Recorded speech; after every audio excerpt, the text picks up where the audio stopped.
আমি দিনরাত পুজো করছি, আমি দিনরাত নামাজ পড়ছি এবং সাথে সাথে মানুষের সাথে অন্যায় করছি। আমি কিভাবে মানুষ হলাম? আর আমি কিভাবে ধর্মীয় হলাম? আমি কিভাবে মুসলমান হলাম? আমি কিভাবে হিন্দু হলাম? আপনি অন্যায় অত্যাচার করবেন মানুষের সাথে, আবার আপনি নিজেকে মুসলমান দাবি করবেন, আপনি নিজেকে হিন্দু দাবি করবেন। এটা কোন ধরনের কথা? আপনি অন্যায় করছেন, তো সেই অন্যায়গুলো করার সাথে সাথে আপনি অধর্মীয় হয়ে যাচ্ছেন, এটা মাথায় রাখছেন না কেন? মুসলমানকে হিন্দু কেউ কিছু বলে দিল, মুসলমান খেপে গেল। মুসলমান হিন্দুকে কিছু বলে দিল, হিন্দু খেপে গেল।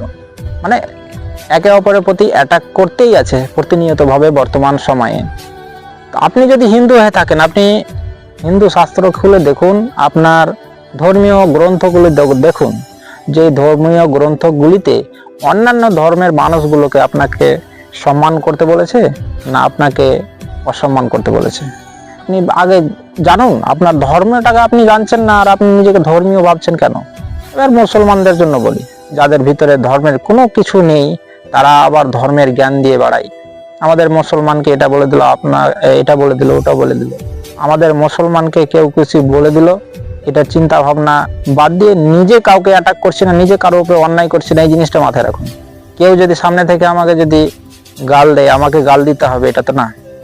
হিন্দুদের ভাইদের বলছি, ইদানিং কিছু কিছু মানুষকে দেখি আমাদের সোশ্যাল মিডিয়াতে এবং অন্যান্য জায়গাতে দেখি যে আমাদের মানে একে অপরের প্রতি ভালোবাসাটা নেই।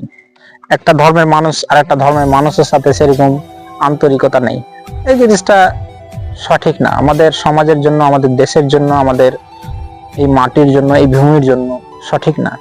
আমাদের বর্তমানে এটা শিক্ষা নিতে হবে, আমরা ধর্মীয় না হয়ে আগে মানুষ হই, মানুষের সাথে ভালোবাসার সহিত থাকি, মানুষের সাথে ভালোবাসার সহিত মিশি, মানুষের সাথে কথা বলবো তখন নরম ভাবে কথা বলি, চলি না এরকম করে।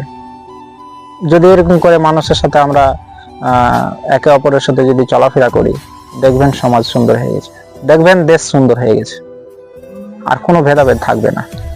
দেশের মানুষ এই উলঝানে পড়ে আছে, আমি হিন্দু রাষ্ট্র বানাবো, আমি মুসলিম রাষ্ট্র বানাবো, আমি মুসলিম ও হিন্দু ও এগুলো উলঝানে পড়ে আছে। আমাদের দেশের উন্নতিও সেরকম উলঝানে পড়ে আছে। আমাদের দেশের উন্নয়ন কি বলছে জানেন? আমাদের দেশের উন্নয়ন বলছে, কার জন্য উন্নয়ন হব? আমাদের দেশ বলছে কার জন্য উন্নয়ন হব? আমি কার? আমি মুসলমানের না হিন্দুর না আমি খ্রিস্টানের? কার? কোন জাতির আমি? আমাদের ভারতবর্ষ এখন বলছে। আমরা দেশের মানুষ নিজেকে গর্ব করে বলতে পারি আমরা দেশের মানুষ, আমরা ভারতীয়। তারপরে পরে মুসলিম, এবং সাথে সাথে আমাদের ভাই হচ্ছে হিন্দুরা। আমরা হিন্দু মুসলিম সবাই ভাই ভাই, কেউ কারোর সাথে কোনো ভেদাভেদ নাই, আমরা কখনো ভেদাভেদ রাখছি না। আর হিন্দু ভাইদেরও বলছি, আপনারাও ভেদাভেদ রাখবেন না, একে অপরের সাথে ভালোবাসার সহিত থাকুন।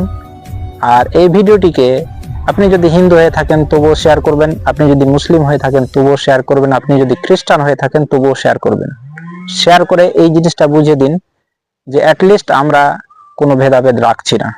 ভিডিওটিতে লাইক করবেন, ভালোবাসায় রাখবেন, ভালোবাসায় থাকবেন। ধন্যবাদ।